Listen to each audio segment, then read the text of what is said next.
அரசப்பன்பட்டி கிராமத்தார்கள், பெரியோர்கள், தாய்மார்கள், இளைஞர் மன்றத்தார்கள், மகளிர் மன்றத்தார்கள் எல்லோருக்கும் என் சார்பிலும் நான் சார்ந்திருக்கும் கலை குடும்பத்தின் சார்பிலும் நன்றி உளமார்ந்த வணக்கம் வணக்கம் வணக்கம்.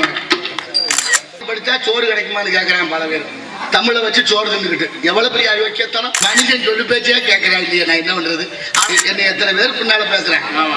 ஆனா முன்னால அண்ணங்கிறேன், மாமங்கிறேன், மச்சாங்க.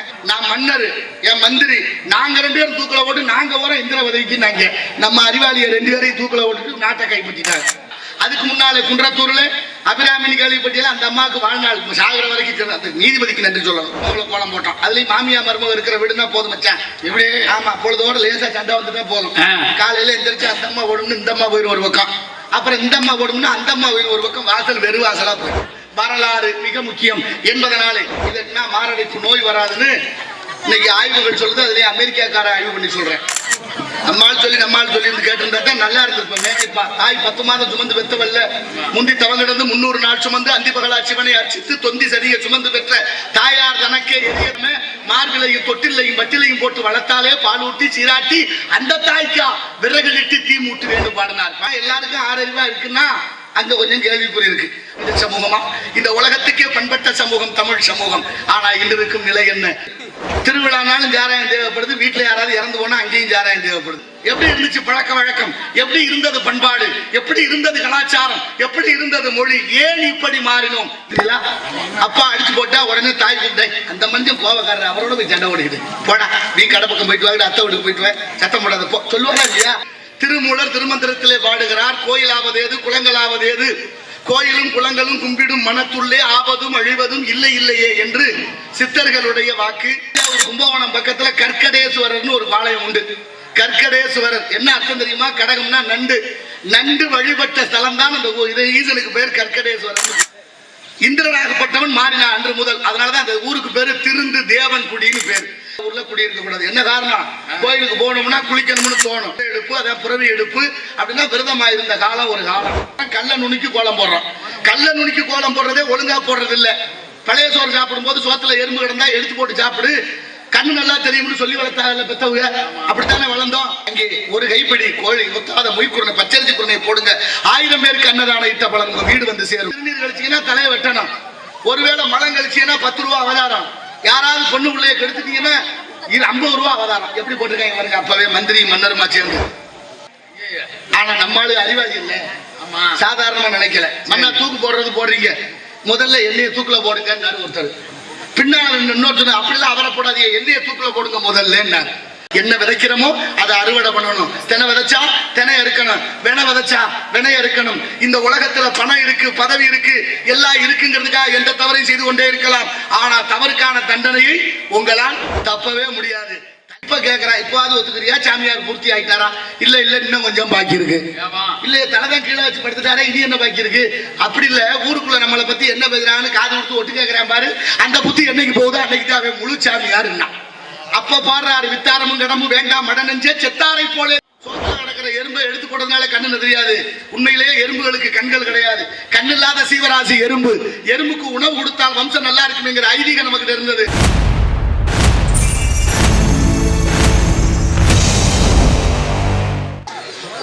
அரசப்பன்பட்டி கிராமத்தார்கள், பெரியோர்கள், தாய்மார்கள், இளைஞர் மன்றத்தார்கள், மகளிர் மன்றத்தார்கள் எல்லோருக்கும் என் சார்பிலும் நான் சார்ந்திருக்கும் கலை குடும்பத்தின் சார்பிலும் நன்றி உளமார்ந்த வணக்கம் வணக்கம் வணக்கம்.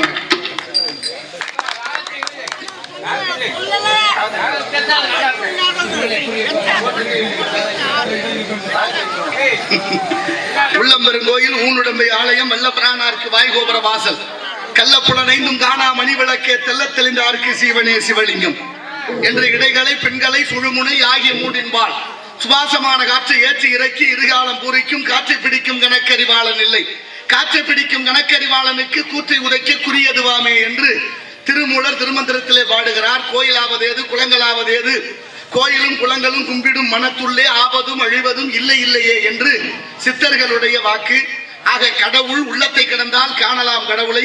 பரந்த வெளியிலே, இந்த வெட்ட வெளியிலே கடவுள் எங்கு இருக்கிறார்? எங்கும் இருக்கிறார். எங்கும் இருக்கிற கடவுளை உள்ளத்துக்குள் காண வேண்டும். அதனாலதான் உள்ளம்பெருங்கோயில் ஊனுடம்பை ஆலயம் வல்லபிரானார்க்கு வாய்கோபுர வாசல் கள்ளப்புலனைந்தும் காணாமணி விளக்கே தெல்ல தெளிந்தார்க்கு சிவனே சிவலிங்கம். அப்படின்னா என்ன? கோயிலும் மனித உடம்பு ஒண்ணுன்னு சொல்றார். கோயிலும் மனித உடம்பு ஒண்ணுன்னு சொன்னா கோயிலை நினைக்கிறது மாதிரி இந்த உடம்ப நினைக்கணும். யாரு கேட்கிறா? கேட்கவும் ஆள் இல்ல, சொல்லவும் ஆள் இல்ல. ஒருவேளை சொல்ல ஆள் இருந்தா ஏளனம் செய்ய ஒரு கூட்டம். ஆலயம் தொழுவது சாலவு நன்றுன்னு இந்த கிழவி நமக்கு பாடம் வைத்தால் அப்பையா கோயில் இல்லாத ஊர்ல குடியிருக்க கூடாது என்பது பழமொழி. கோயில் விளங்கணும், நம்ம குடும்பமும் விளங்கணும்னு ஆன்றோர்களுடைய வாக்கு. அதனாலதான் வருடத்துக்கு ஒரு முறை இந்த திருவிழாவை கொண்டாடுகிறோம். திருவிழா என்பது இன்றியமையாத ஒன்று. திருவிழா என்ற வாசகத்தை திருப்பி சொன்னீங்கன்னா விழாதிரு. மனித வாழ்க்கையில ஏற்றத்தாழ்வுகள் நிறைய இருக்கு. அவருடைய வினைப்பயன். அந்த வினையை களைந்து நாமெல்லாம் செம்மையோக வாழ்வதற்குத்தான் இந்த ஆலயத்தை நிறுவினார்கள். அந்த காலங்களிலே ஆண்டோர்கள் சான்றோர்களும் மன்னர்கள் காலத்தில் 1008 கோயில் சிவன் கோயில், 108 கோயில் பெருமாள் கோயில். இந்த உலகத்திலே முதல் கோயில் 4 யுகங்களுக்கு முன்னே தோன்றியதாக உத்தரகோச மங்கை அந்த மங்களநாதர் அந்த நடராசர் கோவில் இருக்கிறது தான் அந்த கோவில். இன்னைக்கு மரகத நடராசர் சிலை இருக்கிறது. 3000 4000 ஆண்டுகளுக்கு முன்னே தோன்றிய இலந்தை மரம் இருக்கிறது. அப்படிப்பட்ட மகத்துவமான ஆலயங்கள் இந்த நாட்டிலே உண்டு. தஞ்சாவூர் கும்பகோணம் பக்கத்துல கற்கடேஸ்வரர்னு ஒரு ஆலயம் உண்டு. கற்கடேஸ்வரர் என்ன அர்த்தம் தெரியுமா? கடகம்னா நண்டு. நண்டு வழிபட்ட ஸ்தலம் தான் அந்த ஈசனுக்கு பேர் கற்கடேஸ்வரர்னு பேர். கடகம்னா நண்டு. ஏன் நண்டு வந்து அங்க வழிபட வேண்டிய அவசியம் என்ன? ஓரறிவு முதல் 6 அறிவு வரைக்கும் ஜீவராசிகள், 6வது அறிவு மனிதனுக்கு என்று இலக்கியங்கள் கற்பிக்கிறது. ஆனா எல்லாருக்கும் 6 அறிவா இருக்குன்னா அங்க கொஞ்சம் கேள்விக்குறி இருக்கு. ஆனால் அந்த நண்டாக வந்தவன் யார் என்றால் ஒரு கந்தர்வன். துர்வாச மகரிஷி நடந்து வந்ததை பார்த்து ஏளனமாக எண்ணி நகையாடுகிறான். என்ன முனிவரே, நண்டு மாதிரி நடக்கிறீங்களே என்ன? உடனே கோவப்பட்டு நண்டாக போக கடவுதுன்னு சாபம் விட்டார். அப்படி நண்டாக மாறிய கந்தர்வன் வழிபட்ட தலம்தான் அந்த கற்கடேஸ்வரர் கோவில். இந்திரனுக்கு ஒரு பலி இருந்தது, அவருக்கு ஒரு சாபம் இருந்தது. இந்திரன் அங்கு வந்து சிவலிங்கத்தை பூசிக்கிறான். ஒரு நாள் சிவலிங்கத்தை வழிபட செல்லும் பொழுது சிவலிங்கத்தினுடைய தலை மேலே நண்டு இருக்கு. நண்டு இருக்கிறத பார்த்து முடியுது என்ன அபச்சாரம் என்று தன்னுடைய வாளினாலே நண்டை வெட்டுவதற்கு முற்படுகிறான். நண்டு மீது விழவில்லை என்ற வீச்சு நண்டு உள்ளே சென்று விட்டது, லிங்கத்தின் மீது பட்டது. இன்றும் அந்த வடு இருக்கிறது அந்த சிவலிங்கத்தின் மேலே என்று கூறப்படுகிறது. அப்படிப்பட்ட நண்டு சிவலிங்கத்துக்குள்ளே போற அளவுக்கு ஒரு வலை இருக்கு, நண்டுக்கு ஒரு துவாரம் இருக்கு. அப்படிப்பட்ட வெட்டிய உடனே சிவன் மீது விழுந்தது. அதனாலே திரு தேவன் அந்த இந்திரனாகப்பட்டவன் மாறினான் அன்று முதல். அதனாலதான் அந்த ஊருக்கு பேரு திருந்து தேவன் குடின்னு பேரு. தேவன் அப்பேற்பட்ட இந்திரன் திருந்தியதனாலே திருந்து தேவன் குடி என்று கும்பகோணத்துக்கு பக்கத்தில் இருக்கு. இப்படி மகத்துவமான ஆலயங்கள், அத்தனை சிவராசிகள் வழிபட்ட தலங்கள் நம்ம இருக்கிற நாடு பாண்டிய நாடு. பாண்டிய நாடு பழம்பதி நாடு. அத்தனை ஆலயங்கள் நமக்கு நிறைய விஷயங்களை கற்றுக் கொடுக்கிறது. நாளைய தலைமுறைக்கு நல்ல விஷயத்தை இருக்க வேண்டும். அதனாலதான் கோயில் இல்லாத ஊர்ல குடியிருக்க கூடாது. என்ன காரணம்? கோயிலுக்கு போகணும்னா குளிக்கணும்னு தோணும், கோயிலுக்கு போகணும்னா சரியான ஆடையை உடுத்தணும்னு தோணணும், கோயிலுக்கு போன ஆச்சாரமா இருக்கணும்னு பக்தியை சொல்லிக் கொடுத்தார்கள். இந்த ஆன்மீகம் தான் மனிதனுக்கு நல்ல சிந்தனையை வளர்த்தது. ஆன்மீகம் என்ற பக்தி தான் மனிதனுக்கு நல்ல புத்தியை கொடுத்தது. ஆன்மீகம் என்ற பக்தி தான் ஒரு மனிதனை பக்குவப்படுத்தியது. ஆன்மீகத்தோடு சேர்ந்த கல்விதான் மனிதனுக்கு ஒழுக்கத்தை கற்றுக் கொடுத்தது. அதனாலதான் வள்ளுவர் கூட கற்றதனால் ஆய பயனும் கொள்வான் நற்றார் தொழாரெனின் என்று இறை சிந்தனை இல்லாத எந்த செயலும் வெற்றி அடைந்ததாக வரலாறு இல்லை. ஆனா ஆலயம் என்பது மிக இன்றியமையாத ஒன்று. கோயில் திருவிழான்னா நம்ம எல்லாம் பக்தியா இருந்தோம். ஊருக்குள்ள திருவிழா, காப்பு கட்டியாச்சு, குதிரை எடுப்பு, அதான் புறவி எடுப்பு அப்படின்னா விரதமா இருந்த காலம் ஒரு காலம். இப்ப அப்படியா நடக்குது? திருவிழா பூரா சாராய கடையாத்தான் இருக்கு. யாராவது குடிக்காம இருக்கும்னு சொல்லுங்க, முக்காவாசி பேர். திருவிழானாலும் சாராயம் தேவைப்படுது. வீட்டுல யாராவது இறந்து போனா அங்கேயும் சாராயம் தேவைப்படுது. நல்லதுக்கும் சாராயம், கெட்டதுக்கும் சாராயம். வயசான காலத்துல குடிக்காம கிடந்தான்னா கேட்கிறீங்களா? உயிர் எப்படி வேணாலும் போகும், இப்படித்தான் போகணும்னு ஒரு கணக்கு இருக்குல்ல. ஆனா தன் உயிரை எப்படி வேணாலும் மாய்த்துக் கொள்ளலாம் என்ற இயற்கையை மீறி நடந்து கொள்வதுதான் இந்த மனித சமூகமா? இந்த உலகத்துக்கே பண்பட்ட சமூகம் தமிழ் சமூகம். ஆனா இன்று இருக்கும் நிலை என்ன என்பதுதான் வேதனையாக இருக்கிறது. ஊருக்குள்ள திருவிழா மூர்த்த கால ஊண்டி காப்பு கட்டியாச்சுன்னா ஊரோட விரதம் இருந்தான். விருந்தாடி வந்தவங்க எல்லாம் விரதமா இருந்தாங்க. இன்னைக்கு அப்படியா இருக்கு? திருவிழான்னு சொன்னா அலைபேசியில கூப்பிட்டு சொல்லிடுறேன், எங்க ஊர் திருவிழா இத்தனை தேதி, இந்த கிழமை, சீக்கிரம் வந்துருப்பா நண்பான்னா அவர் சும்மா வரமாட்டாரு. நான் இத்தனை பேரோட வருவேன், நீ என்னென்ன வேணுமோ அத்தனையும் பண்ணி வைக்கிற நம்பிக்கை வாங்கிட்டோம். எப்படி இருக்கு பாருங்க. வெங்காயம் சுக்கானால் வெந்தயத்தால் ஆவதென்ன இங்காச்சு வந்திருப்பார் இச்சகத்தில். மங்காத சீரகத்தை தந்தீரேல் தேடேன் பெருங்காயம் ஏரகத்து செட்டியாரேன்னு பாடினார் ஒருத்தர். எப்படி இருந்துச்சு உடம்பு? எப்படி இருந்துச்சு பழக்க வழக்கம்? எப்படி இருந்தது பண்பாடு? எப்படி இருந்தது கலாச்சாரம்? எப்படி இருந்தது மொழி? ஏன் இப்படி மாறினோம்? எதனால்? எங்கே? ஏன் என்ற சிந்தனையை தூண்ட வேண்டும். அந்த சிந்தனை தான் நம்மை பக்குவப்படுத்தும். கண்டதே காட்சி கொண்டதே கோலம் என்று மாறிவிடாமல் நாளைய தலைமுறைக்கு நல்ல விஷயத்தை கற்றுக் கொடுத்து பண்பட்டவர்களாக ஆக்க வேண்டும். வரலாறு மிக முக்கியம் என்பதனாலே இடத்தினுடைய சிறப்பை பார்க்கின்ற பொழுது நன்றி நன்றி நன்றி நன்றி. கைதட்டி அத்தனை உள்ளங்களுக்கும் நன்றி. கைதட்டுறது ஒரு நல்ல பழக்கம். கைதட்டினா மாரடைப்பு நோய் வராதுன்னு இன்னைக்கு ஆய்வுகள் சொல்லுது. அதுலயே அமெரிக்காக்கார ஆய்வு பண்ணி சொல்றேன்.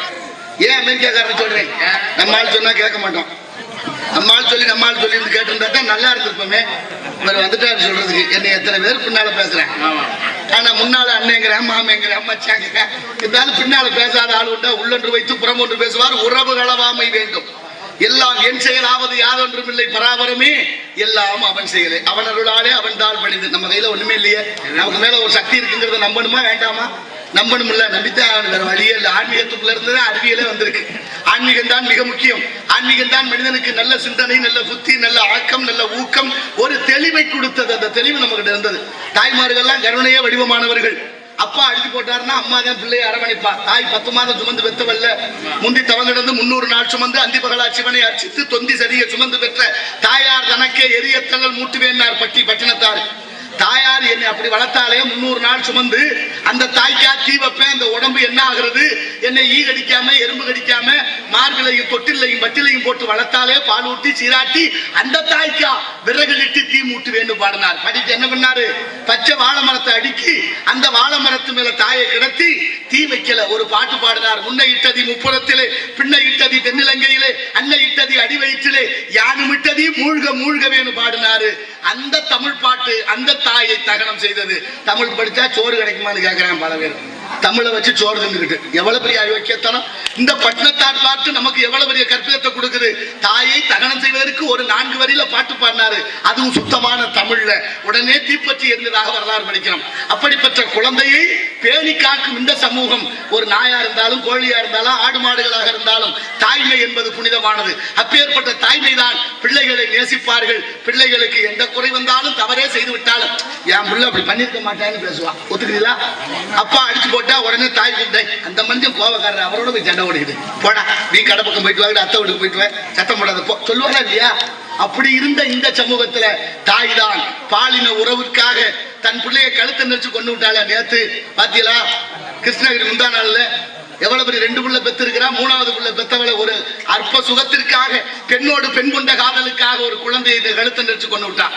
அதுக்கு முன்னாலே குன்றத்தூர்ல அபிராமினி கேள்விப்பட்டியல அந்த அம்மாவுக்கு வாழ்நாள் சாகிற வரைக்கும் அந்த நீதிபதிக்கு நன்றி சொல்லணும். இப்படி எல்லாம் நீதி இந்த நாட்டுல இருக்கு பாருங்க. நினைக்கணுமா இல்லையா? இப்படி போச்ச எப்படி இருந்த இந்த சமூகம் ஏன் இப்படி? இன்னொரு அம்மா சொல்றா, என் மயன் செத்ததுல எனக்கு எந்த கவலையும் இல்லை, எப்படியாவது அவரை பார்த்தது வரைக்கும் எங்களுக்கு சந்தோஷம். இவெல்லாம் தாயா என்னன்னு சொல்றது? என்ன நடக்குது இந்த நாட்டுல? எது சரி எது பாதை என்பது சிந்தனை இல்லாமல் யாரை எங்கே வைப்பது என்று யாருக்கும் தெரியவில்லை. அண்டங்காக்காய்க்கும் குயில்களுக்கும் பேதம் தெரியவில்லை.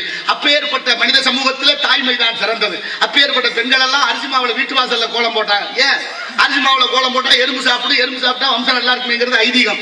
ஐதீகம் அப்படியே தான் இருக்கு. கோலம் தான் போட முடியல. அதுலயும் அரிசி மாவுல கோலம் போடுறான், கல்ல நுணுக்கி கோலம் போடுறான். கல்ல நுணுக்கி கோலம் போடுறதே ஒழுங்கா போடுறது இல்ல. பழைய சோறு சாப்பிடும் போது சோத்துல எறும்பு கிடந்தா எடுத்து போட்டு சாப்பிடு, கண்ணு நல்லா தெரியும்னு சொல்லி வளர்த்தாங்க பெத்தவங்க. அப்படித்தானே வளர்ந்தோம். சோத்துல கிடக்கிற எறும்பை எடுத்து போடுறதுனால கண்ணு தெரியாது. உண்மையிலேயே எறும்புகளுக்கு கண்கள் கிடையாது. கண் இல்லாத சீவராசி எறும்பு. எறும்புக்கு உணவு கொடுத்தால் வம்சம் நல்லா இருக்குங்கிற ஐதீகம் நமக்கு இருந்தது. அதனாலதான் அரிசி மாவுல கோலம் போட்டோம். அதுலயும் மாமியா மருமக இருக்கிற வீடுனா போதும் மச்சான். இப்படி ஆமா, பொழுதோட லேசா சண்டை வந்துட்டா போதும். காலையில எந்திரிச்சு அந்த அம்மா ஓடும்னு இந்த அம்மா போயிடும் ஒரு பக்கம், அப்புறம் இந்த அம்மா ஓடும்னு அந்த அம்மா போயிடும் ஒரு பக்கம். வாசல் வெறு வாசலா போயிடும். இதெல்லாம் இருக்கக்கூடாது. அரிசி மாவுல கோலம் போட்டு கருணைய வடிவமான படுகை அந்த தன்மையை கொண்டாடுன நம்ம தான் இன்னைக்கு எறும்பு வீட்டுக்குள்ள வரக்கூடாதுன்னு கோடு கிழிக்கிற ஒரு குச்சி கண்டுபிடிச்சிருக்காங்களே. கிழிச்ச கோட்டை எறும்பு தாண்டது இல்லை. நான் நினைக்கிறேன் அதுக்கும் பகுத்தறிவு வந்துருச்சோன்னு. மனுஷன் சொல்லு பேச்சே கேட்கிறேன் இல்லையா? நான் என்ன பண்றது? ஆனாலும் தாய்மார்கள் கொஞ்சம் பேர் இருக்கிறீங்க, வீட்டு வாசல்ல அரிசி மாவுல கோலம் போட முடியலைனாலும் பரவாயில்ல, ஒரு நாள் வாரத்துல ஒரு நாள் கோழி கொத்தாத மொய்க்குருன்னு சொல்லுவோம், பச்சரிசி குருணை ஒரு கைப்பிடி கையில எடுத்துக்கங்க. எங்கேயாவது கோயிலுக்கு போனா, வயலுக்கு போனா, வேலைக்கு போனா, ஏதோ ஒரு வேலையாக வீட்டை விட்டு வெளியில் சொல்லும் போது எங்கோ கண்ணுக்கு தென்பட்டால் எறும்பு வலை, எறும்பு புத்து, அங்கே ஒரு கைப்பிடி கோழி கொத்தாத மொய்க்குருணை பச்சரிசி குருணை போடுங்க. 1000 பேருக்கு அன்னதான இட்ட பலன் உங்க வீடு வந்து சேரும். இது சத்தியமான உண்மை. காஞ்சி பெரியவருடைய வாக்கு, அருணகிரி நாதருடைய வாக்கு, எங்க ஐயா வாரியார் சுவாமிகளுடைய வாக்கு. அதனால வாடிய பயிரை கண்ட போதெல்லாம் வாடினேன் இறைவா என்று வள்ளலார் பிறந்த பூமி பயிர் வாடினால் கூட உயிர் வாடியதாக கருதிய மகான். தெரியுமா உங்களுக்கு? ஒரு நாட்டை ஒரு மன்னர் ஆளுறாரு. ஒரு நாட்டு அந்த காலத்துல மன்னர்கள் ஆண்ட காலம் தானே மன்னர் ஆட்சி. மன்னர்களுக்கு பொதுவா அதிக அறிவு இருக்காங்க. இலக்கியங்கள் சொல்லுது ஐயா, நானா சொல்றேன், நான் சொன்னா நாடு தாங்குமா? இலக்கியங்கள் சொல்லுது மன்னர்களுக்கு அறிவு கொஞ்சம் குறைவு. அதனால யார் சொல்லணும் அறிவு? மன்னருக்கு கீழே மந்திரி ஒருத்தர் இருப்பார். மந்திரி தான் ஆலோசனை சொல்லணும். மன்னா இந்த வேலையை செய்யலாம், இது செய்யக்கூடாது அப்படின்னு வரும். மந்திரிக்கு அழகு என்ன? வரும் பொருள் உரைத்தல். மந்திரிக்கு அழகு வரும் பொருள் உரைத்தல், வரும் பொருள் எடுத்தல் அல்ல. அந்த காலத்துல உரைச்சிருக்காங்க, இப்போ பூரா எடுத்துக்கிறாங்க, மக்களுக்கு ஒண்ணும் கிடைக்கலைங்க. பரவலான பேச்சு. இப்ப மந்திரி ஒருத்தர் மன்னர் ஒருத்தர் ஒரு நாட்டை ஆள்றாரு. திடீர்னு மன்னருக்கு மந்திரிக்கு ஒரு யோசனை வருது, இந்த மக்களுக்கு ஏதாவது செய்யணும், அது நல்லதா செய்யணும், எப்படியாவது நம்மள நினைவுலயே வச்சுக்கிறது மாதிரி ஏதாவது செய்யணும் முடிவு பண்ணி ஆலோசனை கூட்டத்தை போட்டு ஒரு முடிவு பண்ணிட்டாங்க. என்ன முடிவுன்னா, இரவை பகலாக்கணும், பகலை இரவாக்கணும். எப்படி ஆக்குறது? மகாவிஷ்ணு செஞ்சாரு, சூரியனை மறைச்சாரு, மகாபாரத கதை நடந்துச்சு. கர்ணனுடைய கதைகளும் இப்படி ஒண்ணு கற்பிக்குது நமக்கு. ஆனா இந்த கதையில பகலை இரவாக்கணும், இரவை பகலாக்கணும். எப்படி? மன்னர் உத்தரவு போடுறாரு, இனிமே இரவு நேரங்களிலே யாரும் தூங்கக்கூடாது, பகல் நேரங்களிலே தூங்கணும். பகல்ல செய்யற வேலையை பூரா இரவுல செய்யணும். மாறி யாராவது பகல் வேலையில நடமாடினீங்கன்னா சிரச்சேதம், தலையை வெட்டுறது உத்தரவு. அதை விட பகல் நேரத்துல எங்கேயாவது சிறுநீர் கழிச்சீங்கன்னா தலையை வெட்டணும். ஒருவேளை மலம் கழிச்சீங்கன்னா 10 ரூபா அவதாரம். யாராவது பொண்ணு பிள்ளைய கெடுத்துட்டீங்கன்னா 50 ரூபா அவதாரம். எப்படி போட்டிருக்காங்க பாருங்க. அப்பவே மந்திரி மன்னருமா சேர்ந்து இது நடைமுறைக்கு வந்துருச்சு. நடைமுறைக்கு வந்தா பகல் பூரா ஊருக்கு வீட்டுக்குள்ள எல்லாரும் கதவை சாத்திக்கிட்டு உள்ளே படுத்து கிடக்குறா. சில பேருக்கு தூக்கமே வரல, என்னடா இவன் படுத்துற பாடு, இப்படி பண்ணிவிட்டான, பகலை இரவாக்கி இரவை பகலாக்கிறோம் சொல்லி அப்படின்னு எல்லாம் புலம்பிக்கிட்டு வீட்டுக்குள்ள படுத்து கிடக்கு, வெளியில வரல. காவலாளி வீதி ஊரா நடமாடிக்கிட்டே இருக்காங்க.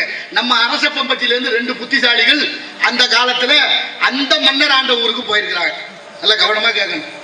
அந்த நம்ம அரசப்பம்பட்டியில இருந்து 2 புத்திசாலிகள், அறிவாளிகள் 2 பேரும் போறாங்க. அந்த ஊருக்குள்ள போய் பார்த்தா ஒருத்த கூட நடமாடல, பகல் வேலை. எல்லா வீடும் உள்பக்கமா தாளிட்டு இருக்கு, யாருமே நடமாடல. என்னடா இது, ஒரே ஒரு வெறிச்சோடி கிடக்கு, ஊருக்குள்ள ஒருத்தரையும் காணும் அப்படின்னு பேசிட்டு நடந்து போயில ஒருத்தருக்கு இந்த உபாதைன்னு ஒண்ணு வரும்ல, நவ உபாதை, அதுல சிறுநீர் கழிக்கணுங்கிற எண்ணம் வந்துருச்சு. பக்கத்துல ஒரு மறைவான இடத்துக்கு போய் சிறுநீர் கழிக்க போறாரு. காவலாளியை ஒடியாந்து பிடிச்சிக்கிட்டாங்க. யாராமே இரவு நேரத்துல சிறுநீர் கழிக்கிறது கேட்க அவங்களுக்கு ஒரே குழப்பம். இல்லையா, பட்ட பகல்ல இரவுன்னு சொல்றேன், இரவு நேரத்துல சிறுநீர் கழிக்கிறேன்னா இது பகல் தானே? இல்ல இல்ல, எங்க ஊர்ல இதுதான் இரவு, எல்லாரும் தூங்குறா பத்தியா, ஊருக்குள்ள ஒருத்தர் இல்ல, நீ செஞ்சது தப்பு, உனக்கு தலையை வெட்டணும் வா அப்படின்னு 2 பேரையும் கூட்டிட்டு போய் சிறையில எடுத்துக்கிட்டாங்க. பொழுது விடிஞ்சது மன்னர் வந்தாரு. மன்னர் வந்தோடனே கூப்பிட்டு என்னையா விசாரணை நினைக்கிறது, எதுக்கா சிக்கல் இருக்கா அப்படின்னு மன்னர் விசாரணை பண்றாரு. உடனே காவலாளி, ஐயா நேற்று இரவு 2 பேர் வந்தாங்க, அதுல ஒருத்தர் சிறுநீர் கழிச்சா அவனை பிடிச்சாந்து அடைச்சு வச்சிருக்கேன், தண்டனையை கொடுங்க அப்படின்னு 2 பேரையும் கூட்டியாச்சு. அவர் 2 பேரும் எங்க இருந்து போயிருக்காங்க? அரசப்பம்பட்டியில இருந்து போயிருக்காங்க. ரொம்ப கவனமா இருக்காங்க. அரசப்பம்பட்டியில இருந்து போன 2 புத்திசாலிகளையும் கூட்டியாந்து நிறுத்தியாச்சு. மன்னர் சொல்றாரு, நீங்கள் இரவு நேரத்துல சிறுநீர் கழித்ததுனால உங்களுக்கு தூக்கு தண்டனை. ஆனா நம்மளும் அறிவாளி இல்ல, சாதாரணமா நினைக்கல. மன்னா தூக்கு போடுறது போடுறீங்க, முதல்ல எண்ணெயை தூக்குல போடுங்க ஒருத்தர். பின்னால இன்னொருத்தர், அப்படிலாம் அவரை போடாதீங்க, எண்ணெயை தூக்குல போடுங்க முதல்ல. 2 பேரும் மாத்தி மாத்தி எண்ணெயை தூக்குல போடுங்க, எண்ணெயை தூக்குல போடுங்கன்னு சொல்ல மன்னருக்கு ஒரே குழப்பம். ஏண்டா சாக போறது போறீங்க, இதுல என்ன உங்களை போடு ஒன்னே போறீங்க, யார் செத்தான முதல்ல 2 பேரும் சாகத்தான போறீங்க அப்படின்னாரு மன்னர். அப்படி இல்ல மன்னா, முதல்ல தூக்குல போடுறவங்களுக்கு செத்த உடனே இந்திரோக பதவி கிடைக்குமா, இந்திர பதவி, அதனால எண்ணெயை தூக்குல போடுங்க, நான் இந்த பதவிக்கு போயிடுறேன்னாரு ஒருத்தர். இன்னொருத்தர் சொன்னார், இல்ல இல்ல இன்னத்தான் போடணும், நான் தான் இந்த பதவி அடையணும்னா இன்னொருத்தர். இப்ப மன்னருக்கு ஒரு யோசனை வந்துச்சு, சாதாரண மனிதர்கள் நீங்க எல்லாம் எங்கேயோ இருந்து வந்தவங்க, உங்களுக்கு எல்லாம் இந்திர பதவியை கொடுக்க முடியுமா? நான் மன்னர், என் மந்திரி, நாங்க 2 பேரும் தூக்கல போட்டு நாங்க வர இந்திர பதவிக்கு. நாங்க நம்ம அறிவாளிய 2 பேரையும் தூக்கல போட்டுட்டு நாட்டை கைப்பற்றிட்டாங்க. இப்ப புத்தி முக்கியமா, புத்திசாலித்தன சமயோஜிதம் முக்கியமா? எப்படி இருக்கிறாங்க பாருங்க. இதுதான் இந்த நாட்டுடைய நிலைமையா இருக்கு. நம்ம ஒண்ணும் சொல்றதுக்கு இல்ல, நமக்கு என்னதுக்கு பெரிய இடத்துக்கு கொள்ளாப்பு, ஆரம்பண கோழி முட்டை அம்மிகளை உடைக்கும். அதனால வள்ளலார் சொன்னது மாதிரி கருணை இல்ல ஆட்சி கடிக ஒழிக அருள்நயந்த சன்மார்க்க ஆள்க என்றார். பட்டினத்தார் அந்த காலத்துல 9 கோடி சொத்தா பாரணைத்தும் பொய்யனவை என்று பட்டினத்து பிள்ளையை போல் யாரும் துறக்க அரிது அரிதனார் தாய்மான சுவாமி. வாசற்படி கடந்து வாராத பிச்சைக்கு ஆசைப்பட மாட்டேன்னார். உருக்கமுடம் அன்னம் இருக்குமிடம் தேடி வந்தால் உண்பேன், இல்லை என்றால் இல்லை. யாராவது கொண்டு வந்து கொடுத்து சாப்பிடுங்க சாமின்னு கொடுத்தா தான் சாப்பிடுவாரா, இல்லைன்னா இல்லையா? அப்படியே ஒத்த கோவணத்தோட அப்படியே நடந்தார். 9 கோடி சொத்து. மகன் ஒரு வார்த்தை கேட்டாரு, காதற்ற ஊசிக்கு மாறாத காணும் கடை வழிக்கேன்னார். ஒரு காது இல்லாத குண்டு ஊசி கூட உனக்கு உபயோகப்படாது, செத்து போனா கூட வராது, எதுக்கியா சொத்து சொத்துன்னு இப்படி பாடு வர்றேன்னு கேட்காம கேட்டுவிட்டாரு. அந்த வினாடியே அந்த 9 கோடி சொத்தையும் போட்டுட்டு வீதிக்கு வந்துட்டார். மாத்தி கட்ட கோவணம் இல்லையா அவ்வளவு பெரிய கோடீஸ்வரனுக்கு. சேந்தனார் குமாஸ்தா கேட்கிறார், ஐயா இந்த சொத்தெல்லாம் என்ன பண்ணும், தூக்கி தெருவுல போடுனாரா, மனசு வருமா? ஒருத்தர் நம்ம ஊர்ல தேவலோகத்துல ஒருத்தர் என்ன பண்றாரு, சாமியாரா போறேன்னு வேகமா போயிருக்கிறாரு. 3 மைல் போனதுக்கு அப்புறம் திரும்பி வந்திருக்கிறாரு. வந்த உடனே கேட்டாரா, என்ன பஞ்சாச்சம் அப்படின்னு கேட்கிறாரு. அந்த அம்மா, என்னங்க சாமியாரா போறீங்க, இப்போ வந்துட்டீங்களே? ஆமா ஆமா நான் போனேன், போகும்போதே ஞாபகம் வந்துச்சு, நம்ம வீட்டு நடுமாடத்துல ஒரு சுண்ணாம்பு டப்பா மறந்து வச்சுட்டேன், அதை எடுத்து வைக்க சொல்லலாம்னு வந்தேன்னாராம். அந்த அம்மா கேட்டா, இவ்வளவு தூரம் நடந்து வந்தீங்களே, வரும்போது பாதரட்சை தேஞ்சிருக்குமே, என்ன பண்றேன்? நான் என்ன அந்த அளவுக்கு முட்டாளா, எடுத்து கக்கத்துல வச்சுக்கிட்டு நடந்தே வந்தேன் நானா? அந்த ஆளு எப்படி இருந்திருக்கு பாருங்க. ஆனா 9 கோடி சொத்தையும் தூக்கி தெருவுல போட்ட மகான் பட்டினத்து செட்டியார். ஆனா என்ன பண்றாங்க, அக்கா ஒருத்தி இருந்திருக்கிறா, தம்பி சாமியார போனது போன இந்த சொத்துல கொஞ்சம் கொடுத்துட்டு போயிருக்கலாம், கொடுக்கல. சரி சாமியார போனது வேற ஊர் பக்கம் போகாம உள்ளூருக்குள்ள பிச்சை எடுத்து சாப்பிடுறேன், நமக்கு கொஞ்சம் அசிங்கமா இருக்கு, இனிமே விட்டு வைக்கப்படாது, அதனால சாமி அந்த பட்டினத்தார கொண்டு விடலாம், அக்கா தம்பியை கொள்ளலாம்னு முடிவு பண்றான். அப்பன் சுட்டு அப்பத்துக்குள்ள விஷத்தை வச்சு பிள்ளைகிட்ட கொடுத்து விடுறான். பிள்ளைகிட்ட வாங்கி கொண்டு கொடுத்தோன்னு சாமி பாக்குறாரு, உள்ள விஷம் இருக்குன்னு உணர்றாரு. உடனே ஒரு வார்த்தை சொன்னார், தன்வினை தன்னை சுடும் ஓட்டப்ப வீட்டை சுடும் அப்படின்னு கூரை மேல தூக்கி போட்டாராம். வீடு பற்றி எரிந்ததாக வரலாறு சொல்லுகிறது. ஐயா, என்ன விதைக்கிறோமோ அதை அறுவடை பண்ணணும். தெனை விதைச்சா தெனை இருக்கணும், வெனை விதைச்சா வெனை இருக்கணும். இந்த உலகத்துல பணம் இருக்கு, பதவி இருக்கு, எல்லாம் இருக்குங்கிறதுக்காக எந்த தவறையும் செய்து கொண்டே இருக்கலாம். ஆனா தவறுக்கான தண்டனையை உங்களால் தப்பவே முடியாது. தள்ளி போடலாம், அவ்வளவுதான். இன்னைக்கு இருக்கிற தண்டனையை நாளைக்கு வாங்கி வைக்கலாம், இல்ல 4 வருஷம் தள்ளி வைக்கலாம். அது உங்களுடைய பதவியினாலையும் பணத்தாலையும். ஆனால் ஒரு நாள் அந்த தவறுக்கு தண்டனைக்கு பதில் சொல்லி ஆகணும். அதனாலதான் தன்னஞ்சு அறிவது பொய்யற்க பொய்த்தபின் தன்னஞ்சே தன்னை சுடும் என்றார் வள்ளுவம் கற்பிக்கிறது. ஆக உளச்சான்றோடு ஒவ்வொருத்தரும் சிந்தித்து நாளைய தலைமுறையை வளர்க்க வேண்டும். ஒரு நாள் என்ன பண்றாரு, பட்டினத்தாரு வயலுக்குள்ள படுத்திருக்கிறாரு, வரப்புல தலையை வச்சு. தண்ணிக்கு 2 பொம்பளை பிள்ளைய வருதுங்க. அந்த பிள்ளைய அவரை பார்த்து ஒருத்தி சொன்னா, பாரு எவ்வளவு பெரிய கோடீஸ்வரன், எல்லாத்தையும் விட்டுட்டு சாமியாரா வந்துட்டாரு, உண்மையிலே இவர் தான் உண்மையான சாமியார்னா ஒருத்தி. அதுக்கு இன்னொருத்தி சொன்னா, அடிப்போடி பைத்தியக்காரி, என்னத்த சாமியாரா போனாரு, இன்னும் கொஞ்சம் பாக்கி இருக்குன்னா. என்ன பாக்கி இருக்கு? இல்ல எல்லாத்தையும் விட்டுட்டாரு அவர், சரிதான். ஆனா படுத்தா தலைக்கு தலைகணம் வேணுங்கிற சுகம் தேவைப்படுது, தலையை வரப்புல வச்சு படுத்திருக்கிறாரு பாருன்னா. சாமிக்கு சுருக்குன்னு பட்டுருச்சு, இப்ப தலையை கீழே வச்சு படுத்துட்டார் ஏகாந்தமா. தண்ணிக்கு போன பிள்ளைய திரும்ப வருதுங்க. இப்ப கேட்கிறா, இப்போது ஒத்துக்கிறியா, சாமியார் பூர்த்தி ஆயிட்டாரா? இல்ல இல்ல இன்னும் கொஞ்சம் பாக்கி இருக்கு. இல்ல தலைதான் கீழே வச்சு படுத்துட்டாரா, இது என்ன பாக்கி இருக்கு? அப்படி இல்ல, ஊருக்குள்ள நம்மளை பத்தி என்ன பேசுறான்னு காது கொடுத்து ஒட்டு கேட்கிறான் பாரு, அந்த புத்தி என்னைக்கு போகுதோ அன்னைக்கு தான் அவன் முழு சாமியாருன்னா. அப்ப பாடுறாரு, வித்தாரமும் கடமும் வேண்டாம் மடனஞ்சே செத்தாரை போலே திடீர்னு பாடுறாரு. அந்த மகான் பிறந்த பூமியை, அந்த பூமி எத்தனை மன்னர்களும் மா வீரர்கள் வாழ்ந்த மண்ணு, எப்படி வாழ்ந்தார்கள் என்ற வரலாறு நமக்கு கற்பிக்கிறது.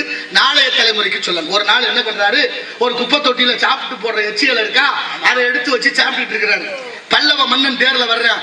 தேர்ல வந்த மன்னவன் பாக்குற, இவர் எங்கேயோ பாத்துருக்கமே, ஆமா இவர் தாங்க பட்டினத்து செட்டியாரு, உங்க பிறந்த நாளுக்கு முத்துமாலை பரிசா போட்டாருன்னு சொல்ல தேரை விட்டு கீழே இறங்கி போய் செட்டியார கேட்கிறாரு, என்ன செட்டியார கோடீஸ்வரர், நீங்க மெத்தையில படுத்து கிடந்தீங்க, இப்படி குப்பை தொட்டிக்கு வந்துட்டீங்க, இதுல என்ன உங்களுக்கு சுகம் இருக்குன்னு கேட்கிறாரு. அதுக்கு சாமி சொல்றாரு, மன்னவா நீ நிக்கிற, நான் உட்கார்ந்துருக்கேன், இதை விட என்னடா எனக்கு சுகம் வேணும், இது போதும் சொல்லிட்டு சொன்னாரு. உன்னை கண்டோன்னு பயந்து நடுங்கி இருந்திருப்பேன். ஏன் என் சொத்துக்கு வரி போட போறியோன்னு வீட்டுல இருந்திருந்தா, இப்ப என்ன என் கோவணத்துக்கு வரி போட போற போயான்னு சொன்ன மன்னன் மகான் பிறந்த மண்ணு. எப்படி இருக்கு பாருங்க. பாரனைத்தும் பொய்யனவை என்று பட்டினத்து பிள்ளையை போல் யாரும் துறக்க அரிது அரிது நான் தாய்மான சுவாமி. ஆகினால நாளைய தலைமுறையை நல்ல விதமாக வளர்ப்போம், அதுதான் பண்பட்ட சமூகமாக மாறும் என்பதற்கு ஒரு உதாரணமாக பல கதைகளுக்கு இரண்டரை நடந்தாய் வாழி காவேரி, நடந்தாய் வாழி காவேரி, நாடுக்கு மேலிக்க நன்மையெல்லாம் சிறக்க, நாடுக்கு மேலிக்க நன்மையெல்லாம் சிறக்க, நடந்தாய் வாழி காவேரி.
பாட்டு எழுதுற போது காவிரி வெள்ளம் எப்படி வந்திருக்கு?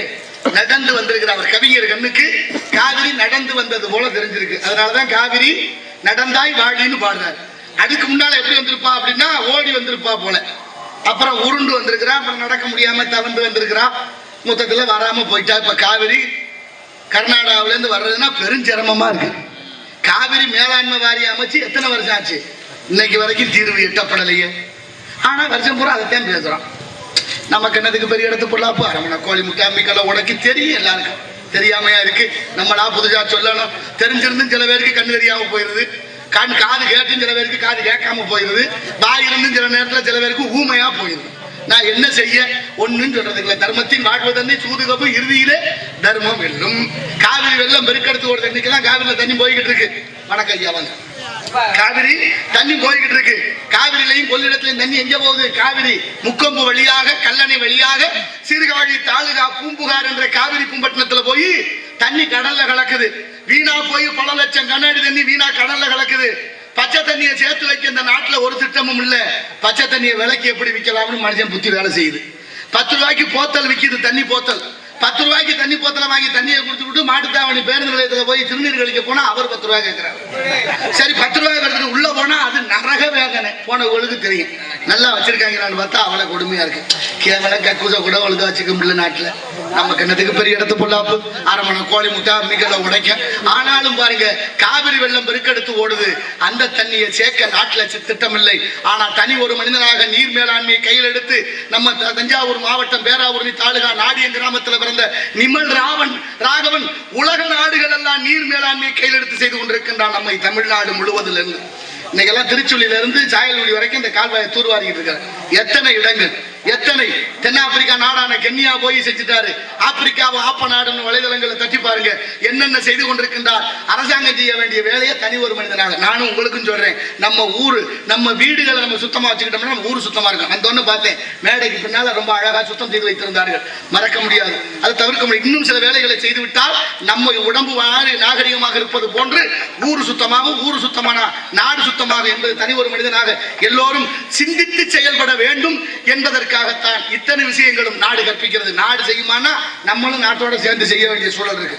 தேநீர் அருந்தி விட்டு இந்த குவளை இருக்க நாகரிகம் நினைச்சு கப்புன்னு ஒண்ணு வாங்கி குடிக்கிறோமே, அதுக்குள்ள பிளாஸ்டிக் இருக்கு தெரியுமா உங்களுக்கு? அதுக்குள்ள இருக்கு ஒண்ணு மெழுகும் தடவி உள்ளே ரொம்ப லேசான, எப்படி சொல்றது தமிழ்ல சொல்லணும்னா ரொம்ப மிதமான ஒரு நெகிழி இருக்கு. இல்லைன்னா அது நிக்காது, தண்ணி ஊத்தினா கரைஞ்சு போயிரும்ல.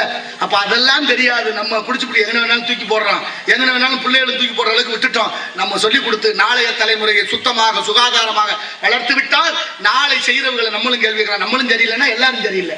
இங்க என்ன தெரியுமா திட்டம்? ஏன்டா இந்த மாதிரி பண்ற, ஏன் பண்ணல, ஏன்டா அப்படி பேசுற, யாரு பேசல, ஏன்டா இப்படி பண்ணிக்கிட்டே இருக்கு, ஏன்டா அப்படி குடிக்கிற, எவன் குடிக்கல. ஒருத்தர் கேட்கிறாரு, கடையை திறந்து வச்சிருக்கேன், நாங்க உங்களை குடிக்க வர சொன்னா உங்களை யாரு வர சொன்னதுன்னு என்ன கேட்கிறாரு. நான் பேசுறேன் நான் மேடையில. அதனால ஏன்னா சிவகங்கை மாவட்டம் சாராயத்துல முதலிடம் பெற்றிருக்கு. தீபாவளி அன்னைக்கு 790 கோடி வித்திருக்கு. முதல் மாவட்டமாக, அதுலயும் மதுரை மண்டலம். எவ்வளவு பெரிய பெருமை. மதுரையில பெண்களுக்கு அரசு மதுபான கடை மதுரையில மட்டும்தான் திறந்திருக்கான்னு பார்த்தா நாகர்கோயிலையும் திறந்தாச்சு. இதெல்லாம் நாட்டோட பெருமை. நம்ம ஒன்றும் குறை சொல்லக்கூடாது, பெருமையை வெளிப்படுத்துறேன், வேற ஒன்றும் இல்லை. இதெல்லாம் இருக்கு இந்த நாட்டில், நமக்கெல்லாம் பெருமையாக நிகழ்ந்து கொண்டிருக்கிறது. நாளைய தலைமுறையை வளர்க்கிறதுக்கு நாடு எவ்வளவு பெரிய திட்டங்களை கையில் கொண்டு வந்திருக்கிறது என்பதை என் அறிவில் சிறந்த பெரியவர்கள் சிந்தித்து பார்க்க வேண்டும். தூக்கு மேடைக்கு அனுப்பினார் 2 மன்னர்களையும் மந்திரியவன். அதுக்கு தான் இந்த கயிறுங்க, நீங்க யோசிச்சுக்கோங்க நாளைக்கு இந்த மாதிரி. அதனாலதான் இந்த கதையவே சொன்னேன் நான். இப்படி இத்தனை விஷயங்களும் எல்லாம் நமக்கு எதிர்பாராத விதமாக நடந்து கொண்டே இருக்கிறது. ஆனாலும் வீடு சுத்தமா இருக்கணும், நாடு சுத்தமா இருக்கணும், ஊர் சுத்தமா இருக்கணும்னா கண்ட இடத்துல இந்த பாட்டில போட்டு உடைச்சு வைக்காதீங்க. கீழடி ஆய்வு சொல்லுது தொல்லியல் துறை. ஆனா 3000 ஆண்டுகளுக்கு முன்னே நாகரிகத்தோடு கழிவற கட்டி தமிழர்கள் வாழ்ந்ததாக என்று என் அறிவில் சிறந்த பெரியோர்களே, தமிழர்களே, நாளைக்கு இன்னொரு 100 வருஷம் கழிச்சு 200 வருஷம் கழிச்சு இந்த பகுதியிலே எந்த பகுதியிலே தோன்றினா நமக்கு என்ன கிடைக்கும்? சாராய போத்தல். மனசாட்சியோட சிந்திச்சு பாருங்க. ஆடு மாடு நடக்க நீதி இருக்கா? 100 நாள் வேலைக்கு போற என் தாய்மார்கள் காலில் எத்தனை பேருக்கு பீங்கான் குத்தி இருக்கு? மனசாட்சியோட சிந்திச்சு பாருங்க. குடிக்கிற நீங்க ஏன் கண்ட இடத்துல போட்டு உடைக்கிறீங்க? நியாயமான யோசிங்க. 25-30 வருஷத்துக்கு முன்னால ஊருக்குள்ள 1-2 பேர் குடிச்சாங்க, யாருக்கும் தெரியக்கூடாதுன்னு வெக்கப்பட்டாங்க. அதனால கொஞ்சம் கண்ணியம் இருந்தது. இப்ப ஊருக்குள்ள 1-2 பேர் தான் குடிக்காம இருக்கிறாங்க. 50 பேரும் குடிச்சு படுத்துற பாடு நம்ம ஒன்னும் சொல்றதுக்கு இல்லை. இதெல்லாம் நாட்டோட வளர்ச்சியினுடைய முதல் கட்டம். அதனால ஒன்னும் சொல்றதுக்கு இல்லை. இருந்தாலும் காலதாமதம் தாமதம் காரியத்திற்கு கேட்டு ரொம்ப காலம் தவறி போய்கிட்டே இருக்கு. காலம் தவறாத காந்தியடிகள்னு மதுரையில கூட்டம் மகாத்மா காந்திக்குன்னா 8:50 வந்துருவாராம். 9 மணிக்கு கூட்டம்னா 10 நிமிடம் முன்னாலேயே 15 நிமிடம் முன்னாலேயே. இன்னைக்கெல்லாம் நாடகம் 10 மணிக்கு ஆரம்பிக்கிறோம். நம்ம இங்க எத்தனை மணிக்கு வர்றோம்? 9:50 தான் வர்றோம். சரி, அது நமக்கு நல்ல விஷயம் தானே. அதனால எல்லாத்தையும் யோசிக்க வேண்டியிருக்கு. சரி, 9:50 நம்ம வர்றோமே, இங்க எல்லாம் சரியா இருக்கான்னா அதுக்கப்புறம் தான் தேடுவோம். ஒண்ணா எவ்வளவு வேலை இருக்கு. இத்தனை எதனாலே? ஏன் ஒரு மனைவி ஒருத்தர் போட்டு அடிச்சாருன்னா ஏன்டா அடிக்கிறேன், அவன் வாய் சரியில்லைன்ற. ஏன்டா அவன் பிள்ளைய திட்டுறேன், அவன் போக்கு சரியில்லை. ஏன்டா நீ குடிச்சுக்கிட்டே இருக்கிற, எனக்கு மனைவி சரியில்லை. தப்பு பண்றது பூரா ஒரு காரணம் வச்சிருக்கானே. தப்பு பண்றதுக்கு பூராத்துக்கு ஒரு காரணம் வச்சிருந்தா எப்ப திருந்த போறோம்? சமூகம் மொத்தமும் குற்ற சமூகமா மாறி நிக்குதே. யார் சொல்லுவா? பிள்ளை எல்லாம் சின்ன பிள்ளை எல்லாம் கெட்ட கெட்ட வார்த்தையா சொல்லுவோம்ல. உங்க வீட்டுக்கு வந்து உங்களோட மயம் ஒருமா பேசுறானா, என்ன பிள்ளை அவ்வளவு பேசிக்க தப்பு தப்பா பேசிக்கிட்டு இருக்கேன் அசிங்கமா அப்படின்னா அவனுக்கு தெரியுமா அது கெட்ட வார்த்தை அசிங்க வார்த்தைன்னு? பிள்ளைகளுக்கு தெரியுமா? தெரியாது. ஏன் பேசுது? அது கெட்ட வார்த்தைன்னு தெரியல, அது காதுல கேட்ட வார்த்தையே பேசுறதுக்கு பிள்ளைகள். ஏன்னா நம்ம சுத்தி இருக்கிறவங்க பேசுறத பிள்ளைகள் காதுல வாங்கி, அதான் கற்றலின் கேட்டல் நன்று. நல்ல தெளிவு வரணும்னா நல்ல கல்வி இருக்கணும். நல்ல கல்வி இருக்கணும்னா அதுக்கு நம்ம என்ன செய்யணுங்கிற சிந்தனை தான் நமக்கு தெளிவாக இருக்க வேண்டும். அதனாலதான் இந்த உலகத்துல கற்கை நன்று, கற்கை நன்று, பிச்சை புகினும் கற்கை நன்று. அப்படிப்பட்ட படிக்காமல் இருப்பதை விட பிறக்காமல் இருப்பது மேல் நான் பேரறிஞன் பிளேட்டோ. அப்படிப்பட்ட நாகரிகம் பெற்ற நாம ஏன் திரும்ப இப்படி தலைகீழாக மாறினோம் என்பதை என் அறிவு சிறந்த பெரியோர்கள் சிந்தித்து பாருங்கள். இருந்தாலும் ஆண்டவன் படைப்புல எல்லாருக்கும் ஆறறிவு இருக்கா? இல்ல, இருக்கு. ஆனா சில பேருக்கு இல்ல. இருக்கு இல்ல. ஏன் இல்ல? இருக்கு, எல்லாருக்கும் பயன்படுத்துறது இல்ல. சில பேருக்கு 5 அறிவா, சில பேருக்கு 4 அறிவா. மாவும் மக்களும் மையறிவினவை என்பது தொல்காப்பியம். கம்பரே பாடுறாரு, மக்கள் விலங்கு ஒண்ணுன்னு. சில வீட்டுகளை போய் கேட்டு பாருங்க, ஏமா உங்க வீட்டுக்காரங்க தான் திரியும். இப்ப வரும் என்ன இருக்கு திரியும்னா எது? ஆடு மாடுன்னு வந்துருச்சா? நல்லா நினைச்சு பாருங்க அறிவு சிறந்த பெரியோர்களே. ஆடு மாடு அட்டை அரணை பாம்பு பள்ளி ஒட்டகம் ஓன அத்தனை இப்படி வளருது. மனிதன் ஒருவனைத்தான் மேல் நோக்கி வரல வைத்தான் இறைவன். அதனாலதான் நமக்கு தமிழ் மொழியினுடைய இலக்கணம் உயர்திணை என்று பெயர் வைத்தது. உயர்வுன்னு சொன்னா எதிர்ப்பதை என்ன சொல்லணும்? உயர்வுனா தாழ்வுன்னு சொல்லலையே. ஏன் சொல்லல? ஓரறிவு குறைஞ்ச மிருகத்தை கூட தாழ்வா சொல்லக்கூடியதுன்னு கூடாது என்று இந்த தமிழனுடைய மாண்பும் உயர் குணமேமிய தமிழன் அதை அக்தினை என்று பெயர் வைத்தான். சிந்தித்து பாருங்கள் தமிழர்களே, என்ன நடக்குது இங்க? எதை நோக்கி பயணிக்கிறோம்? என்ன செய்ய போறோம்? நாளைய தலைமுறைக்கு என்ன விட்டு வச்சிருக்கிறோம்னு யோசிச்சு பாருங்க நல்ல தயவு செய்து. ஏன்னா பாகற்காய் கசக்கும்னு உலகத்துக்கே தெரியும். பாகற்காய் கசக்கும். கசந்த காய்க்கு தமிழர்கள் பாகற்காய்னு பேர் வைத்தார்கள், கசக்கிற காய்னு பேர் வைக்கல. வெள்ளக்காரங்க அடிச்சு பாக்குறாங்க, கசந்துச்சு. கசந்த காய்க்கு அப்படியே பேர் வைத்தாங்க, பிட்டர் கார்டு ஆங்கிலத்துல கசப்பு காய்னு. ஆனா தமிழர்கள் பாகற்காய்னு பேர் வைத்தார்கள். என்ன காரணம்? பாகுன்னா இனிப்பு, அற்றதுனா இல்ல, அது இனிக்காது, கசக்கும்னு சொல்லாமல் சொல்லி வைத்த இந்த உயர்ந்த குணம் படைத்த சமூகம் இன்றிருக்கு நிலை என்ன? தமிழர்கள் ஆகிய நாம் வீரம் பேசுகிறோம், வரலாறு பேசுகிறோம், எங்களை விட ஆளே இல்லைன்னு பேசுறோம். ஆனா 100க்கு 200க்கு அடிமையாகி கோட்டருக்கும் கோழி பிரியாணிக்கு அடிமையாகிட்டோம். எப்படி அது நியாயமா? பண்பாடு இல்லை, கலை இல்லை, மொழி இல்லை, இலக்கியம் இல்லை, கலாச்சாரம் இல்லை. எங்க போய் சொல்ல நமக்கு என்னத்துக்கு பெரிய இடத்து போடலாம்? அரமணை கோழி விட்டு அம்மிக்கல்ல உடைக்கும். அதனால என்ன செய்யணும்? 1 ரூபாய்க்கு பார்ப்போம். தயக்கம் கயத்தை பத்தி யோசி. காலையில ஆடு என்ன வேணாலும் ஒண்ணு தட்டி தோலை உரிக்கிற வேலை தான் நடத்தணும். தோல் என்ன செய்யறது? பதப்படுத்து. நீங்க நகரங்கள் எல்லாம் இப்ப தாண்டும் போது நீங்க இந்த பக்கம் மதுரை போனீங்கன்னா, மேலூரை தாண்டி மதுரை போனீங்கன்னா, இந்த பக்கம் வேலம்மாள் மருத்துவமனை வழியா மண்டேலா நகர் விமான நிலையம் வரைக்கும் போறீங்கல்ல, எத்தனை இடங்கள்ல கோழி கழிவுகள் கண்டதை கொட்டி ஒரே நாத்தமா நாடுது. இது ஒரு உதாரணத்துக்கு தான் அந்த இடம். தமிழ்நாடு முழுவதும் இந்த கதிதான். அப்ப அதெல்லாம் சரி செய்யணும்னா தனி மனித ஒழுக்க வேண்டும். நம்ம இதை செய்யக்கூடாது. அதுக்கான சரியான சட்டம் கடமை கடமை செய்யணும்ல இருக்கணுமா இல்லையா? இருக்கா? என்ன இருக்கு? என்னத்த சொல்ல? ஒருத்தர் பெரிய பணக்காரரு வட்டி கொடுக்குறவர் இருக்காரு. அவருக்கு ரொம்ப கஞ்சத்தன, வட்டிக்கு வட்டி போட்டு வட்டிக்கு குட்டி போட்டு அப்படின்னு சொல்லுவாங்கல்ல, அப்படி இருந்திருக்காரு. ஒரு நாள் வட்டி பணம் வசூல் பண்ண போயிருக்கிறாரு. அது நிறைய அந்த காலத்துல தங்க காசுகள் இருந்த காலம், காலனா ஓட்ட காலனா இருந்த காலம். அப்படி நிறைய வசூலாயிருக்கு. முடிச்சா கட்டி சாரத்து வண்டியில போட்டு வட்டி பணத்தை வசூல் பண்ணிட்டு காட்டு வழியா வந்துகிட்டு இருக்கிறாரு. வர்ற வழியில எப்படியோ அவர் கொஞ்சம் அசதி தூங்கிட்டார். தூங்கிட்டு வீட்டுக்கு வந்து பார்த்தா பணப்பையில எண்ணி பார்த்தா ஒரு பைய காணாம போச்சு. பணப்பையில ஒண்ணு உறைஞ்சு வச்சு துடிச்சு போனார். ஆத்தா வட்டி பணத்தை வாங்கிட்டு இப்படி தொலைஞ்சு வச்சு என்ன கதி ஆகுறது, நம்ம எப்படி சாப்பிடுறது, தூங்குறது, துடிச்சு போயிருந்தவருக்கு ஒரு யோசனை. இந்த தண்டோரா போடுறதுன்னு ஒருத்தர் இருப்பாள் அந்த காலத்துல. தண்டோரா போடுற ஆளை கூப்பிட்டு இந்த மாதிரி இன்னாருடைய பணப்பை தொலைஞ்சு போச்சு, எடுத்தவங்க கொண்டாந்து கொடுத்தா 100 பொன் சன்மானம் கொடுக்கப்படும், விளம்பரம் பண்ணு. தண்டோரா போட்டு சொல்லியாச்சு, யார் எடுத்திருந்தாலும் கொண்டாந்து கொடுத்துருங்க, இவன் இன்னாருடைய பைதான், அதை கொடுத்துட்டீங்கன்னா உங்களுக்கு 100 பொன் தங்க காசு பரிசு வழங்கப்படும், சன்மானம். இப்ப அவர் வந்த வழியில கொஞ்ச நேரம் கழிச்சு ஒருத்தர் வர்றாரு. ரொம்ப ஏழ்மையானவர், ஆனா செம்மையா இருப்பார், நேர்மையானவர். ஏழ்மையிலும் நேர்மையா இருக்கிறது மனுஷன், தெரியுமா இல்லையா? ஆமா. அப்படி வந்தாரு. அவருக்கு ஒரு கனவு இருந்திருக்கு, பிள்ளையார் கோயில் கட்டணும்னு. காசு கிடைச்சா ஒரு பிள்ளையார் கோயில் கட்டலாம்னு நினைச்சுக்கிட்டே வர்றாரு. அவர் வந்த வழியில இந்த பணப்பை கிடக்கு. பணப்பையை எடுக்கிறாரு, ரொம்ப கனமா இருக்கு, காசு இருக்குன்னு தெரிஞ்சுக்கிட்டாரு.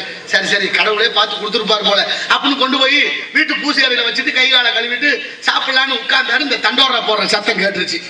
இன்னாருடைய பணப்பை விழுந்துருச்சு, எடுத்து கொடுத்தா 100 பொன் சன்மானம்.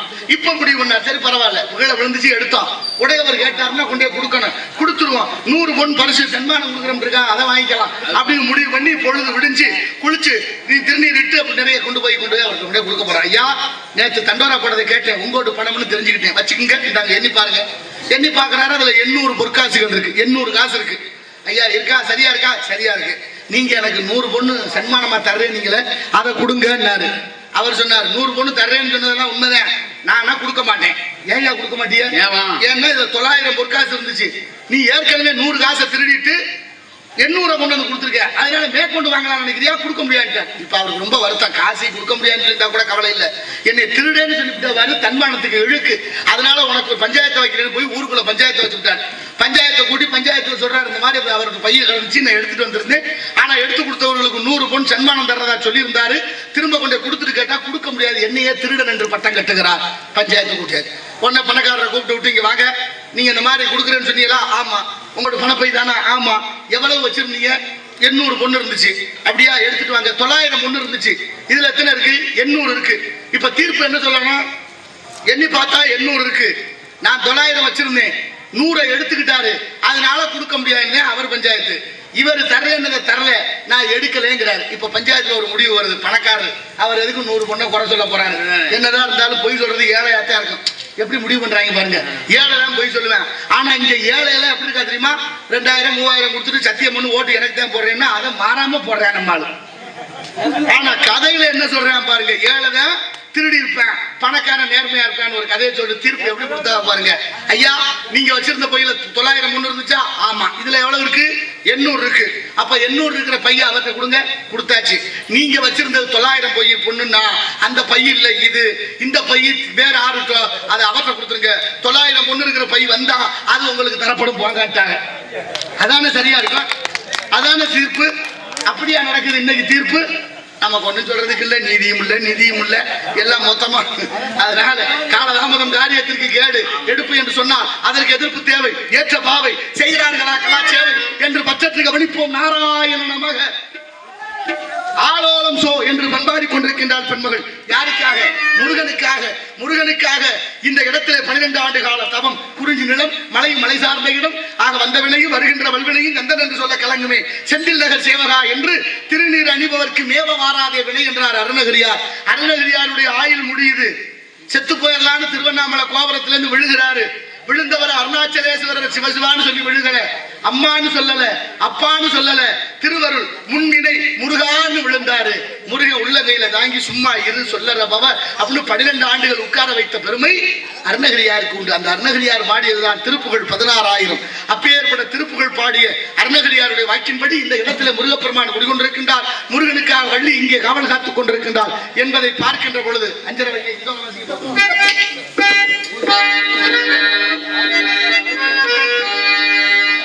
ஆனந்த தேங்காற்று தாளாட்டுதே, ஆலோலம் என்னும் பாட்டு தாங்கிக்குது, சிலை போலவே நிலமகள் மகிழ்ந்தே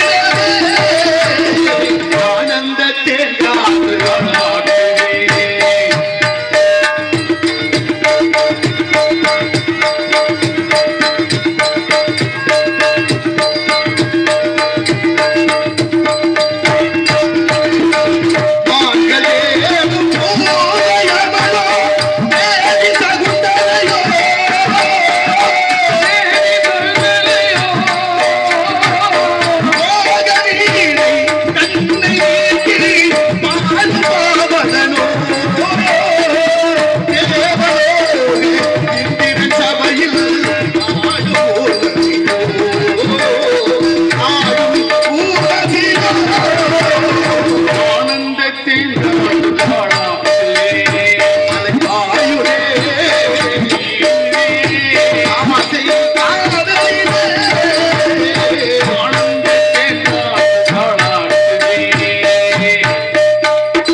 ஆகினாலே இப்படி வள்ளி இங்கே காவல் காத்துக் கொண்டிருக்கின்றால் காலதாமதம் காலத்தோடு அவளுடைய திருமணத்தை நடத்தி வைக்க வேண்டும். அதற்கு ஒரு பாலமாக நாம் இருக்கிறோம்.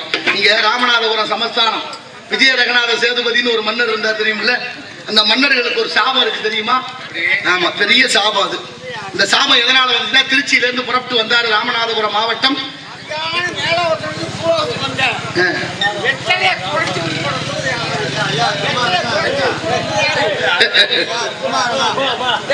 கேள்வி வெத்தலையை தொடச்சு போட்டது யாரு?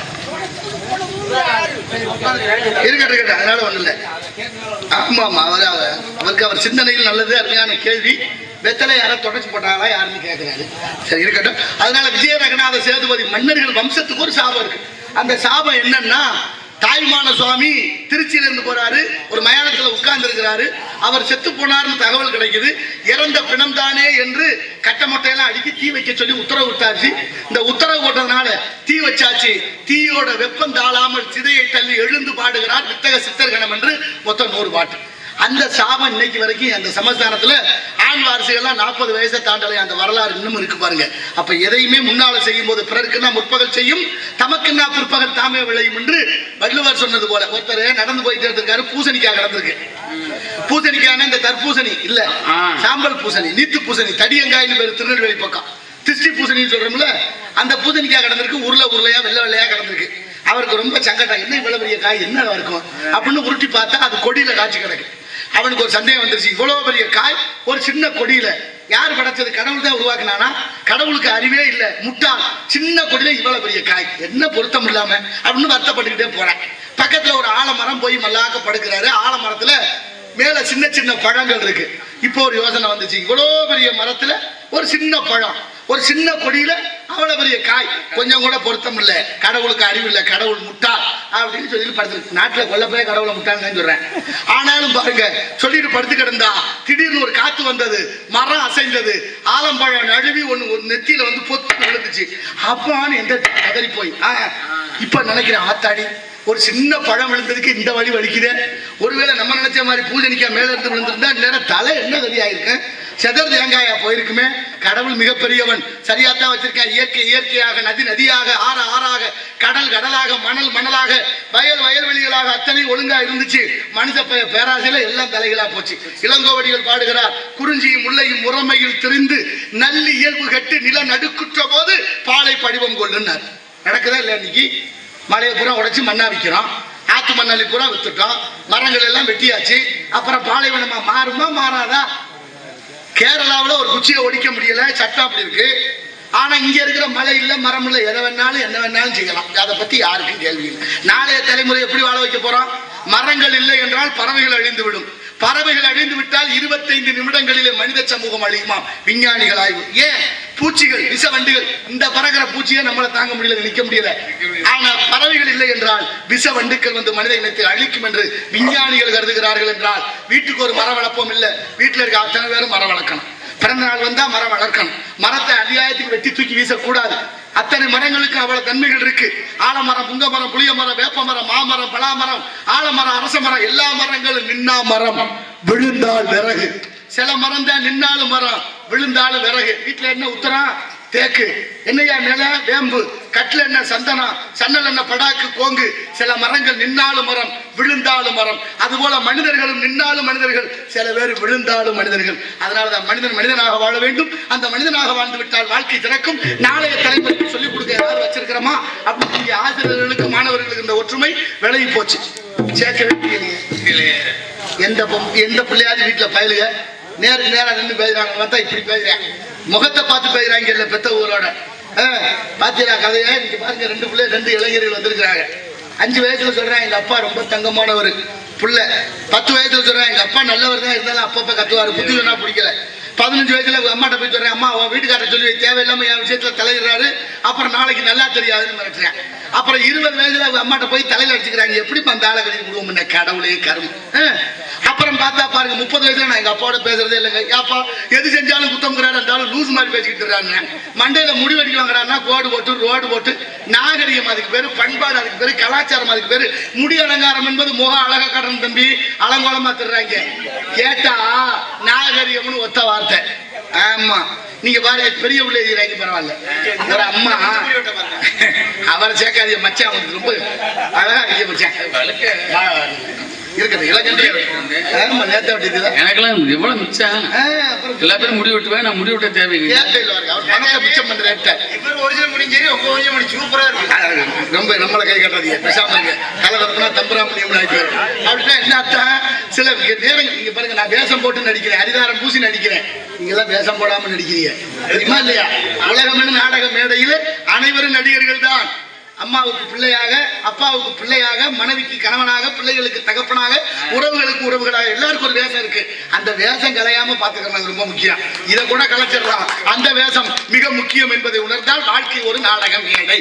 அதுதான் தத்துவம். நீங்க பாருங்க, மாட்டு வண்டியும் மனித உடம்பு ஒண்ணு, பெரிய வித்தியாசம் இல்லை. மாட்டு வண்டியும் மனித உடம்பு ஒண்ணு. மாட்டுக்கு அறிவு இருக்கு, வண்டிக்கு அறிவு இல்லை. மாடு அறிவு இருக்கிறதுனால போய் வண்டியில சேராது. அறிவில்லாத வண்டி மாட்டோட சேராது. மாட்டையும் வண்டியும் பூட்டுறதுக்கு வண்டி மாட்டுக்கு உரிமையாளர் உடையவர்கள் ஒருத்தர் இருக்கார். அவர் தான் வண்டியும் மாட்டையும் பூட்டி ஓட்டணும். அவர் ஓட்டினாலும் நான் தான் போவேன்னு மாடு போக முடியாது, வர முடியாது, வண்டியும் சொல்ல முடியாது. எவ்வளவு தூரம் ஓட்டணும், எங்கே ஓட்டணும், எப்ப அவுக்கணுங்கிற கணக்கு வண்டி மாட்டோட உரிமையாளர் இருப்பது போல என் அறிவில் சிறந்த பெரியோர்களே, இந்த உடம்புக்கு அறிவில்லை, ஆத்மாவுக்கு அறிவு இருக்கு. அறிவில்லாத உடம்புல அறிவுள்ள ஆத்மாவை பூட்டி ஓட்டுகிறான் இறைவன் என்ற பரமாத்மா. எங்கே ஓட்டணும், எவ்வளவு தூரம் ஓட்டணும், எப்ப ஓட்டணும், எங்க கொண்டு போய் அவுக்கணுங்கிற கணக்கு அவன் கையில இருக்கு. அதுக்கடையில நான் தான் பெரிய ஆளுங்கிற எண்ணத்தை விடுங்கள். தூங்குனா எந்திரிக்கிறமாங்கிறது நிச்சயம் இல்லை. அதனால நான் தூங்கும் போது வாங்குகிற மூச்சு சுழிமாறி போனாலும் கோச்சின்னு பாடுகிறார்கள். ஆகினால அத்தனை விஷயங்களும் தத்துவங்களும் கொட்டி கிடக்கு. இங்கே தேடுவதற்கு ஆள் இல்லை, தேடி கொடுப்பதற்கு வழி இல்லை. காரணம் மாறிக்கொண்டே போறோம். நாடு தமிழ்நாடு, நாமெல்லாம் தமிழர்கள். யாமறிந்த மொழிகளிலே தமிழ் மொழி போல் இனிதாவது எங்கும் காணோம் என்றார் எட்டயபுரத்து முண்டாசி கவிஞன் மீசை கவிஞன் பாரதி. யாரும் ஊரே யாவரும் கேளு தீதும் என்று பிரதர வாரா என்றார் கனியன் பூங்குன்றார். எந்த ஊரு? சிவகங்கை மாவட்டம் திருப்பத்தூர் அருகில் உள்ள மகிபாலன்பட்டி சின்ன கிராமத்தில் பிறந்த புறநானூற்று புலவன் பாடிய வாசகன் தான் யாதும் ஊரே யாவரும் கேளு தீதும் என்று பிரதர வாரா என்றார். எங்க இருக்கு? ஐக்கிய நாடுகள் ஒன்றியமான ஐநா சபையில் இருக்கு தமிழ். தமிழ்நாட்டில் இருக்கா? 5 லட்சம் இளைஞர்களுக்கு தமிழ் எழுத படிக்க தெரியலையா? எவ்வளவு பெரிய அவமானகரம். எல்லார் வீட்லயும் தமிழ்ல பேர் வச்சிருக்கிறோமா? எல்லா வடநாட்டு பேர்களை வச்சுட்டோம். நம்ம நாட்டில் இருந்த அத்தனை பேர்களுடைய பேரெல்லாம் மறந்துட்டோமே. யார் வேறையாவது வடநாட்டுக்காரன் வச்சிருக்கானா? இல்ல. ஆனாலும் சொல்றேன், நாங்க தான் நாட்டில் தமிழை உருவாக்கணும், வளர்த்தோம்னு வெக்கம் இல்லாம படித்திருக்க சின்ன பிள்ளைகளை எழுப்பி கேளுங்க, தமிழ் எழுத்து எத்தனை தெரியலையே. அதான யதார்த்தம். யதார்த்த ஏற்க மறுக்குதே. புறநானூற்றுல ஒரு பாடல் இருக்கு, ஈன்று புறந்தறுதல் எந்தலை கடனே, ஈன்று புறந்தறுதல் எந்தலை கடனே, சான்றோராக்குதல் தந்தைக்கு கடனே, நன்னறி நல்குதல் வேந்தனுக்கு கடனேன்னு ஒரு பாட்டு இருக்கு. என்ன அர்த்தம்? ஒரு பொண்ணை கல்யாணம் பண்ணி கொடுத்தா சீக்கிரத்துல ஒரு குழந்தையை பெற்று கொடுத்தானா அதுதான் அவளோட கடமை. குழந்தையை பெற்றெடுத்த உடனே அந்த பிள்ளையை நல்ல முறையா வளர்க்கறது யாருக்கு கடமை? பெத்த தகப்பனுக்கு கடமை. அதான் ஈன்று புறந்தறுதல் எந்தலை கடனே, சான்றோன் ஆக்குதல் தந்தைக்கு கடனே. அடுத்தவர் தான் மிக முக்கியம், நன்னெறி நல்குதல் வேந்தனுக்கு கடனே. வேந்தன்னா அரசன். நன்னெறினா அறநெறிகளை தர்மத்தை மக்களுக்கு புகத்துறதா வேந்தனுக்கு கடமை. நாட்டை ஆளக்கூடியவர்களுக்கு கடமை. இங்க அப்படியா இருக்கு? நம்ம ஒன்றும் சொல்றதுக்கு இல்லை. நம்ம கண்ணத்துக்கு பெரிய இடத்து பொல்லாப்பு. பள்ளிக்கூடத்தில் தமிழ் இல்லை, வீட்டில் தமிழ் இல்லை, நாட்டில் தமிழ் இல்லை, எங்கும் இல்லை, எதிலும் இல்லை. ஏன் காரணம் என்ன? எல்லாம் நாமெல்லாம் தமிழர்கள் என்பதை உணராமல் தமிழர் என்ற உணர்விலிருந்து வெளியேறியதனுடைய காரணம் தமிழ் சிதைந்து கொண்டிருக்கிறது. எத்தனை மகான்கள், எத்தனை பேர்கள். பாரதி சொல்றான், செப்பு மொழி 18 உடையார் எனினும் சிந்தனை ஒன்றுடையார். எல்லா மொழியும் தேவைன்னா படிச்சுக்கலாம், தப்பு இல்லை. ஆனால் நம்ம அம்மாவை நம்ம பாதுகாக்கலாம். யார் பாப்பா? நினைக்கணும். 1.5 கோடி பேர் வட இந்தியர்கள் வந்து விட்டார்கள். தீர்மானம் அவன் பண்ற அடிக்கிறான் தமிழனை எங்க போனாலும். கேட்க நாதி இல்லையே. யார் பொறுப்பு? நீங்க இங்க என்ன பேசிக்கிட்டு தர்ற? நம்ம என்னை விட ஆள் இருக்கா தெரியுமா உங்களுக்கு? இப்படி பேசிக்கிட்டு தர்றோம். ஆதார். ஆமா, நான் கேட்கிறேன். அதுக்கு ஒரு கேட்டு நான் நினைச்சேன் சொல்ல ஞாபகப்படுத்த முடியாது. இங்க பாருங்க, ரேஷன் அரிசி வாங்கணுமா? அதுக்கு ஆதாரம் இணைச்சாச்சு. வங்கிக்கு போகணுமா? ஆதாரம் இணைச்சாச்சு.